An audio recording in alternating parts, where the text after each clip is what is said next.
Yes, no, that's often asked what is the answer to St. James's Place and all the rest of them. Is there a better one? That's not actually the answer, because institutionally they're all created in the fund management industry to have a conflict of interest with you, and that conflict is they're paid whilst you've got the money with them, so they've got no incentive to tell you to get out of equities in years like 2022 when the S&P fell 25%.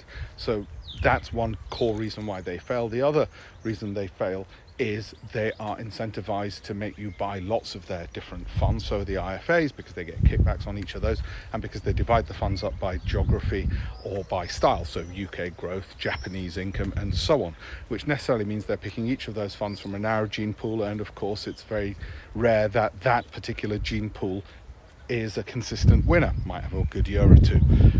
So institutionally, no, you can't have any of those funds, which unfortunately leads me to two different extremes.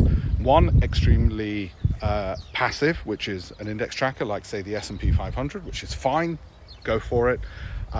Just watch out for the down years like 2022, find a way around that. Well, I have, and I show people on Telegram and do my free weekly updates to let them know when I'm going into cash, so you don't even have to do it yourself. So that's one way, an index tracker, which is the Warren Buffett preferred way for private investors, because he says private investors lack the know-how and the data to be able to do anything different.